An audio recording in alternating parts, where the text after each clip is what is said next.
जय श्री राम मित्रों। पूर्व जन्म के कर्मों का फल। क्यों संतान माता पिता को रुलाती है? मित्रों, पूर्व जन्म के कर्मों से ही हमें इस जन्म में माता पिता, भाई बहन, पति पत्नी, प्रेमिका, मित्र, शत्रु, सगे संबंधी इत्यादि संसार के जितने भी रिश्ते नाते हैं सब मिलते हैं, क्योंकि इन सबको हमें या तो कुछ देना होता है या हमें इनसे कुछ लेना होता है। वैसे ही संतान के रूप में हमारा कोई पूर्व जन्म का संबंधी ही जन्म लेकर आता है।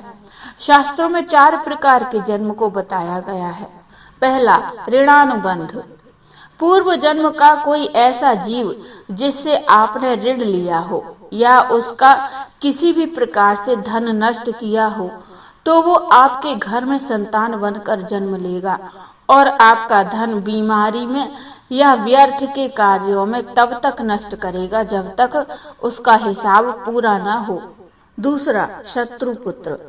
पूर्व जन्म का कोई दुश्मन आपसे बदला लेने के लिए आपके घर में संतान बनकर आएगा और बड़ा होने पर माता पिता से मारपीट या झगड़ा करेगा या उन्हें सारी जिंदगी किसी भी प्रकार से सताता ही रहेगा। तीसरा, उदासीन। इस प्रकार की संतान माता पिता को ना तो कष्ट देती है और ना ही सुख। विवाह होने पर ऐसी संतानें माता पिता से अलग हो जाती हैं। चौथा, सेवक पुत्र। पूर्व जन्म में यदि आपने किसी की खूब सेवा की है तो वह अपनी की हुई सेवा का ऋण उतारने के लिए आपकी सेवा करने के लिए पुत्र बनकर आता है। आप यह न समझें कि यह सब बातें केवल मनुष्य पर ही लागू होती हैं। इन 4 प्रकार में कोई सा भी जीव आ सकता है। जैसे आपने किसी गाय की निस्वार्थ भाव से सेवा की है तो वह भी पुत्र या पुत्री बनकर आ सकती है। यदि आपने गाय को स्वार्थवश पाला और उसके दूध देना बंद करने के पश्चात उसे घर से निकाल दिया हो तो वह ऋणानुबंध पुत्र या पुत्री बनकर जन्म लेगी। यदि आपने किसी निरपराध जीव को सताया है तो वह आपके जीवन में शत्रु बनकर आएगा। इसलिए जीवन में कभी किसी का बुरा नहीं करें, क्योंकि प्रकृति का नियम है कि आप जो भी करोगे उसे वह आपको 100 गुना करके देगी। यदि आपने किसी को 1 रुपया दिया है तो समझो आपके खाते में 100 रुपए जमा हो गए हैं। यदि आपने किसी का 1 रुपया छीना है तो समझो आपकी जमा राशि से 100 रुपए निकल गए। सब कर्मों का फल है। एक स्त्री थी जिसे 20 साल तक संतान नहीं हुई।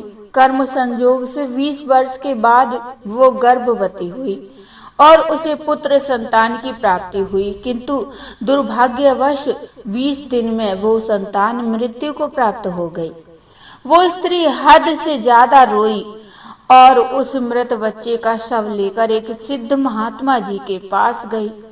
महात्मा से रो रो कर कहने लगी, मुझे मेरा बच्चा एक बार जीवित करके दीजिए। एक बार, मात्र एक बार मैं उसके मुख से माँ शब्द सुनना चाहती हूँ। स्त्री के बहुत जिद करने पर महात्मा ने 2 मिनट के लिए उस बच्चे की आत्मा को बुलाया। तब उस स्त्री ने उस आत्मा से कहा, तुम मुझे क्यों छोड़कर चले गई? मैं तुमसे सिर्फ एक बार माँ शब्द सुनना चाहती हूँ। तभी उस आत्मा ने कहा, कौन माँ? कैसी माँ? मैं तो तुमसे कर्मों का हिसाब किताब करने आया था। स्त्री ने पूछा, कैसा हिसाब? आत्मा ने बताया, पिछले जन्म में तुम मेरी संतान थी। मेरे आंखों के सामने मेरे पति को ले गई। मैं बहुत रोई, तुमसे अपना पति मांगा पर तुमने एक न सुनी। तब मैं रो रही थी और आज तुम रो रही हो। बस मेरा तुम्हारे साथ जो कर्मों का हिसाब था वो मैंने पूरा किया और मर गया। इतना कहकर आत्मा चली गई। उस स्त्री को झटका लगा। उसे महात्मा ने समझाया, देखो मैंने कहा था ना कि ये सब रिश्तेदार, माँ पिता, भाई बहन, सब कर्मों के कारण जुड़े हुए हैं। हम सब कर्मों का हिसाब करने आए हैं, इसलिए बस अच्छे कर्म करो ताकि हमें बाद में भुगतना ना पड़े। वो स्त्री समझ गई और अपने घर लौट गई। हमेशा अच्छे कर्म करने चाहिए। इसलिए मनुष्य जन्म मिला है तो उसका सदुपयोग करके अपना भविष्य संवार लो।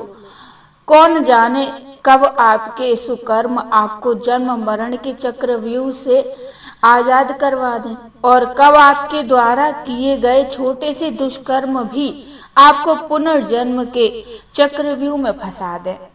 इसलिए हे मनुष्य, अभी भी समय है, जाग जा, संभल जा, संतों की शरण में जा और अपना शरीर सफल बना। न जाने किस घड़ी जीवन की शाम हो जाए। तो बोलिए जय श्री राम।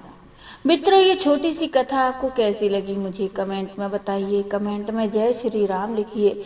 कथा अच्छी लगी हो तो लाइक करिए और चैनल को सब्सक्राइब कर लीजिए। मिलते हैं एक नई कथा को लेकर, तब तक के लिए जय श्री राम।